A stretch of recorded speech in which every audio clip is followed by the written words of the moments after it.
Assalamualaikum warahmatullahi wabarakatuh. Kami kelompok 5 akan menjelaskan mata kuliah Sistem Informasi Manajemen dengan materi Infrastruktur Teknologi Informasi yang disusun oleh yang pertama teman saya, Zalika Angelina dengan NIM 195211094, dan yang kedua saya sendiri, Amalia Sucilamawati dengan NIM 195211107, dan yang terakhir teman saya, Rulia Firdaus Junaria dengan NIM 195211109.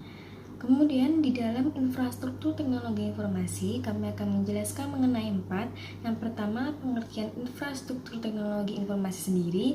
Yang kedua, menyebutkan dan menjelaskan komponen-komponennya. Yang ketiga, menjelaskan tren platform perangkat keras terkini. Dan yang terakhir, menjelaskan tren platform perangkat lunak terkini.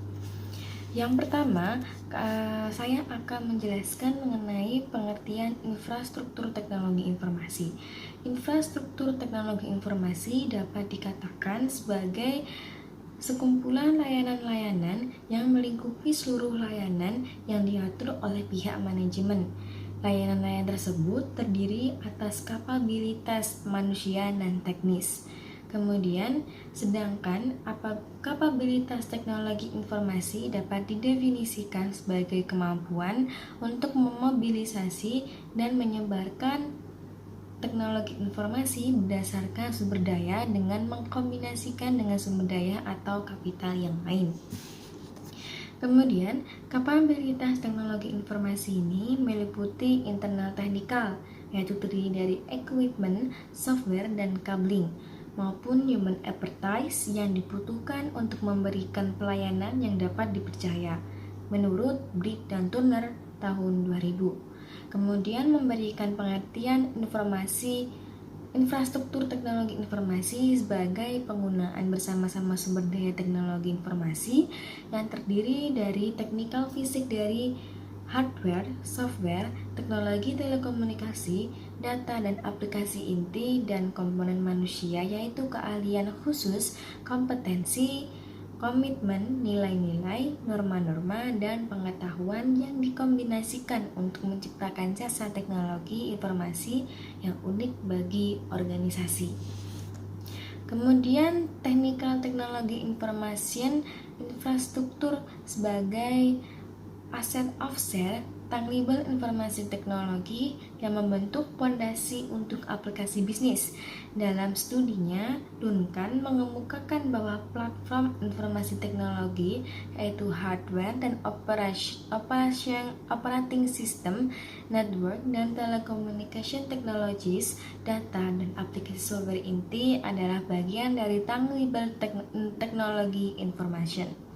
Sedangkan Human Technology Information infrastruktur meliputi human dan keterampilan organisasional, keahlian-keahlian khusus, kompetensi, knowledge, komitmen, nilai-nilai, dan norma dan struktur organisasi. Lebih lanjut juga menawarkan investigasi empirikal aspek teknikal dari konstruk infrastruktur teknologi informasi. Mendemonstrasikan satu cara untuk menggabungkan infrastruktur teknologi informasi lebih tepat melalui kualitas-kualitas dari connectivity, compatibility, dan modularity. Itu menurut Duncan tahun 1995. Kemudian di sini saya akan menyebutkan komponen-komponennya, yaitu terdiri dari 6. Yang pertama, platform perangkat keras komputer. Yang kedua, platform sistem operasi. Yang ketiga, aplikasi perangkat lunak perusahaan. Yang keempat, pengelolaan dan penyimpanan data. Yang kelima, pengelolaan dan penyimpanan data. Dan yang keenam, platform internet. Kemudian untuk penjelasan lebih lanjut oleh teman saya. Selanjutnya, saya akan menjelaskan tentang platform perangkat keras komputer. Penjelasan komponennya, pasar perangkat keras komputer menjadi semakin terkonsentrasi pada perusahaan-perusahaan papan atas seperti IBM, HP, Dell, dan Sun Microsystem. atau yang diakuisisi oleh Oracle. Serta ada 3 produsen terkemuka yaitu Intel, AMD, dan IBM.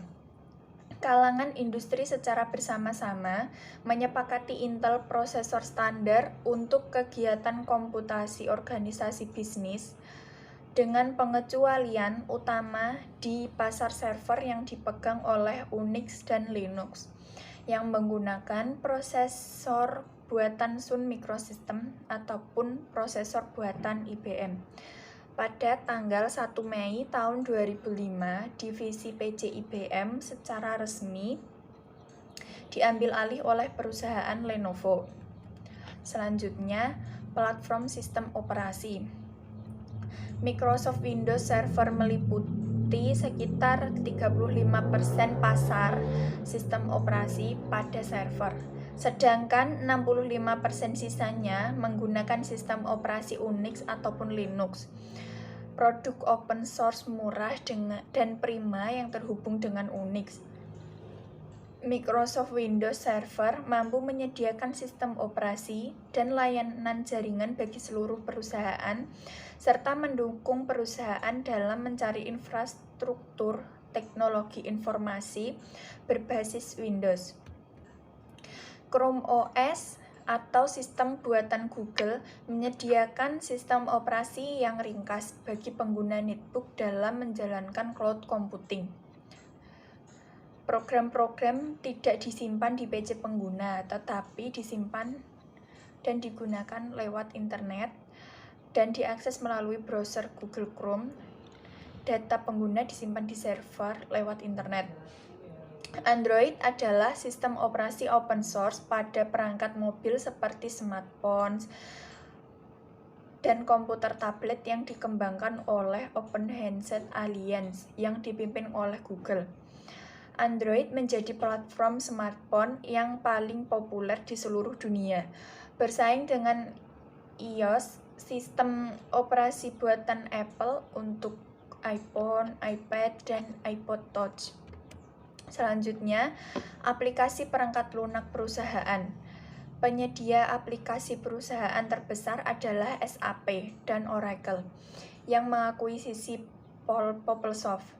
Juga yang termasuk kategori ini adalah perangkat lunak kelas menengah yang disediakan oleh IBM dan Oracle untuk menjadikan sistem aplikasi perusahaan yang sudah ada saling terhubung satu sama lain di seluruh lingkungan perusahaan. Microsoft mencoba peruntungannya di kelas yang lebih rendah dengan memfokuskan diri pada organisasi kecil dan menengah yang belum pernah mengimplementasikan aplikasi perusahaan. Selanjutnya, penyimpanan dan pengelolaan data. Perangkat lunak perusahaan pengelola database bertanggung jawab untuk mengorganisasikan dan mengelola data perusahaan sehingga data tersebut dapat diakses dan digunakan dengan efisien.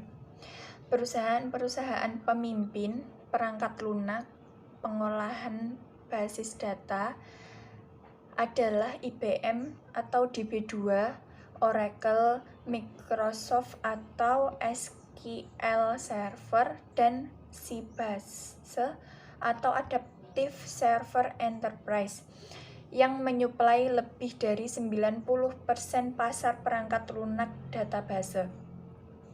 Perangkat penyimpanan data fisik untuk sistem berskala besar didominasi oleh EMC Corporation, sedangkan untuk hard disk PC dikuasai oleh Seagate dan Western Digital. Penyimpanan berbentuk disk dan pita kaset, perusahaan-perusahaan besar beralih teknologi penyimpanan berbasis jaringan. Jaringan area penyimpanan atau storage area network sampai SAN yang menghubungkan berbagai perangkat penyimpanan yang terpisah-pisah melalui jaringan berkecepatan tinggi untuk disimpan. Windows Server pada umumnya digunakan sebagai operasi pada LAN yang diikuti oleh Linux dan Unix. Kebanyakan LAN yang digunakan pada jaringan perusahaan menggunakan protokol TCP atau IP sebagai standar. Perusahaan pemimpin pasar perangkat keras jaringan telekomunikasi seperti Cisco, Alcatel, sampai Luken, Nortel, dan Juniper Networks. Perusahaan pemimpin pasar telekomunikasi diantaranya adalah AT&T dan Verizon. Platform telekomunikasi umumnya disediakan oleh perusahaan jasa telepon atau telekomunikasi yang menawarkan konektivitas data dan suara, jangkauan jaringan yang luas, layanan komunikasi nirkabel, serta akses internet. Pasar ini dibanjiri oleh pesaing baru dalam layanan komunikasi nirkabel, internet berkecepatan tinggi, serta layanan telepon internet. Platform internet harus cocok dan terhubung dengan infrastruktur jaringan serta platform perangkat keras dan perangkat lunak. Mereka termasuk perangkat keras, perangkat lunak, dan layanan manajemen guna mendukung situs web perusahaan, termasuk layanan hosting web, router, perangkat dengan atau tanpa kabel, layanan hosting web atau web hosting service, mengelola web berskala besar atau beberapa server sekaligus, serta menerima jasa pembayaran untuk penyediaan dan pengelolaan laman web suatu perusahaan. Pasar server perangkat lunak internet semakin terfokus pada IBM, Dell, dan Sun atau Oracle, serta seiring dengan menurunnya harga secara drastis. Yaitu yang berikutnya mengenai tren platform perangkat keras terkini. Melonjaknya kemampuan perangkat keras komputer dan teknologi jaringan telah mengubah secara drastis bagaimana organisasi bisnis mengatur kemampuan komputasi serta pengalokasian pada jaringan dan perangkat telepon genggam. Berikut 8 tren platform perangkat keras.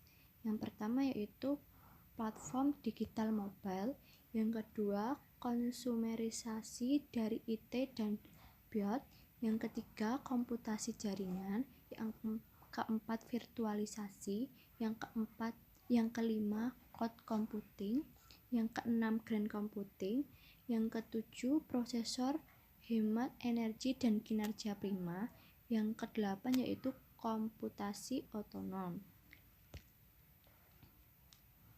Tren platform perangkat lunak terkini pada tren platform peranti keras ini memberikan dampak penurunan biaya secara eksponensial.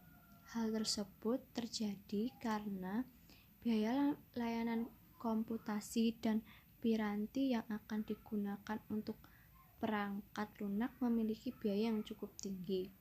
Tren ini pun termasuk pada tantangan terhadap banyak perusahaan yang akan selalu dihadapi.